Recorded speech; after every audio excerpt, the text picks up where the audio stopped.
जी अस्सलाम वालेकुम। मैं हूं आपका दोस्त मोहम्मद बिलाल। उम्मीद है सब खैरियत से होंगे।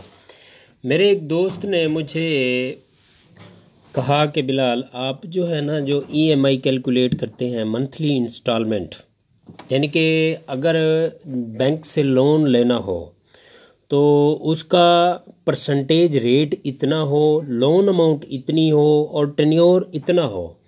यानी कि मैं आपको बताता हूँ 23% उसका रेट हो और लोन अमाउंट जो है वो हो वो 4 लाख हो और मंथ कितने हो, 5 साल हो और 60 मंथ का हो। इसका आप मुझे ये बताएं एक्सेल में कि उसकी ईएमआई कैसे कैलकुलेट करेंगे, टोटल पेमेंट क्या करनी होगी, इंटरेस्ट रेट कितना होगा और पीपीएमटी और आईपीएमटी के बारे में बताएं कि जो हम इंस्टॉलमेंट पे कर रहे हैं उसमें से जो मंथली इंस्टॉलमेंट हम पे करते हैं ना उसमें से प्रिंसिपल पेमेंट कितनी डिडक्ट होगी और इंटरेस्ट पेमेंट वो कितनी लेंगे। मैंने कहा बिल्कुल ठीक है, मैं आपको आप मुझे ये 3 चीज़ें दें, इससे मैं आपको सारा हिसाब लगा करके देता हूँ। और ये भी बताएं कि बैंक के असूल ये भी बताएं कि जब बैंक कोई किसी को लोन देता है ना तो वो जब पहली साल यानी कि इंस्टॉलमेंट वसूल करता है तो उसमें उसका इंटरेस्ट रेट जो है वो जितना भी उसका मंथली इंस्टॉलमेंट बनती है उसमें से वो जो प्रिंसिपल पेमेंट होती है वो कम वसूल करते हैं और जो इंटरेस्ट पेमेंट होती है वो ज़्यादा वसूल करते हैं। और जैसे जैसे वक्त गुजरता जाता है उसकी इंटरेस्ट पेमेंट कम होती जाती है और प्रिंसिपल पेमेंट बढ़ती जाती है। मैंने कहा जी बिल्कुल इजीली हो जाएगा, मैं आपको बता देता हूँ। उसने कहा इसके ऊपर वीडियो ज़रूर बनाने, में कहा जी बिल्कुल बना देते हैं। तो सबसे पहले मैं आप लोगों को इस तरह मैंने उसकी यानी कि रिक्वायरमेंट के मुताबिक मैंने डेटा सेट कर लिया। ये अब इसका सबसे पहले हम ईएमआई कैलकुलेट करते हैं। ईएमआई के लिए हम पीएमटी का फंक्शन यूज़ करते हैं। पीएमटी में रेट होता है और फिर उसका टेन्योर होता है और प्रिंसिपल वैल्यू होती है। ठीक है, ये 3 चीज़ें इसके फैक्टर होते हैं, इसमें 3 चीज़ें होती हैं। तो फिर उसी से हम टोटल पेमेंट उसकी टोटल पेमेंट्स यानी कि हम बस फाइंड करेंगे और इंटरेस्ट भी फाइंड करेंगे। पीपीएमटी के लिए सबसे पहले हम यहाँ पर फार्मूला लगाते हैं। तो ये देखें यहाँ पर मैंने 24 मंथ लिए हैं ना, तो 24 मंथ की पहले पीपीएमटी बताएंगे फिर आईपीएमटी भी उसी के साथ बताऊंगा। पीपीएमटी और आईपीएमटी के फंक्शन में जस्ट एक चीज़ का फंक्शन फ़र्क है, वो ये पीपीएमटी में पी आ जाता है पहले और आईपीएमटी में आई आ जाता है पहले। लेकिन जब आप कैलकुलेट करते हैं तो वो सेम फार्मूला लगा दे तो रिज़ल्ट डिफरेंट आता है। इन दोनों को पीपीएमटी और आईपीएमटी को जमा करने से हमारे पास टोटल पर मंथ उसकी इंस्टॉलमेंट आ जाएगी। उसके लिए ईएमआई कैलकुलेट करने के लिए इक्वल टू पीएमटी लगाएंगे, ब्रैकेट स्टार्ट करेंगे। पहले वो हमसे पूछेगा रेट जो हमारा यहाँ पर है उस सेल को सिलेक्ट करेंगे 23%। ये है हमारा 23% है पर मंथ का, तो हमने इसको 12 के ऊपर डिवाइड कर देना है। ठीक है, फिर कॉमा लगाएंगे। कॉमा लगाने के बाद हम यहाँ पर वो हमसे पूछेगा NPER जो आपका टेन्योर है, हम वो वाला सेल सेलेक्ट कर लें। खार वो आप ईयर का हिसाब रख लें या फिर आप उसको मंथली हिसाब रख लें।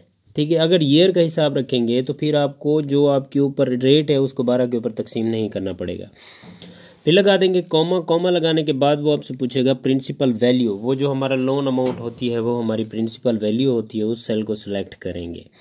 ठीक है, पीवी जो लिखा हुआ है ना, पीवी के लिए हम उस सेल को सिलेक्ट करेंगे, ब्रैकेट क्लोज करके एंटर हेड करेंगे तो ये हमारा आंसर आएगा माइनस में। तो इसको प्लस में लगाने के लिए आपकी जो प्रिंसिपल वैल्यू वाला सेल है उसको अपने माइनस से स्टार्ट करना है। ठीक है, यहाँ पर लगा देना है माइनस। अब ब्रैकेट स्टार्ट कर एंटर करेंगे तो हमारे पास क्या आ जाएगा, 11,276.19 आ जाएगा। अगर हम इसी 11,276 के सेल कोड 60 से मल्टीप्लाई कर दें तो हमारे पास टोटल पेमेंट आएगी। उसके लिए इक्वल टू लगाएंगे, ये सेल सेलेक्ट करेंगे, मल्टीप्लाई बाय ऊपर टेन्योर वाले सेल को। एंटर हेड करेंगे तो हमारे पास टोटल आ जाएगी कि हमने इतनी अमाउंट यानी कि पे करनी है। अब आ जाता है इंटरेस्ट। इंटरेस्ट के लिए हमारी जो टोटल अमाउंट है उसमें से हमने प्रिंसिपल वाली अमाउंट जो है वो डिडक्ट कर देनी है, माइनस कर देनी है। एंटर हिट करेंगे 2,76,571.31 हमारे पास इंटरेस्ट आ जाएगा। 5 साल का हमने पे करना है 2,76,571.21।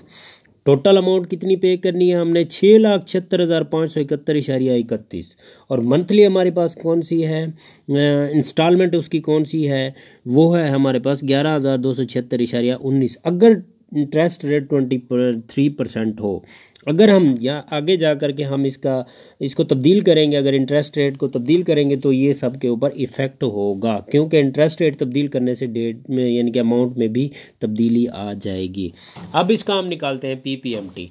अब ये जो हमारा ईएमआई निकला हुआ है इसी में से ही हम प्रिंसिपल पेमेंट कितनी दे रहे हैं, देते हैं पहले महीने, और इंटरेस्ट पेमेंट कितनी देते हैं उसके लिए हमें जो है ना इस टेबल में जाना पड़ेगा। टेबल में यहाँ पर पीपीएमटी का फंक्शन अप्लाई कर देते हैं। पीपीएमटी और आईपीएमटी के पीटी दोनों का फंक्शन यहाँ पर अप्लाई करेंगे, फिर उन दोनों को जमा करेंगे तो हमारे पास वही 11,676.19 ही आंसर आ जाएगा।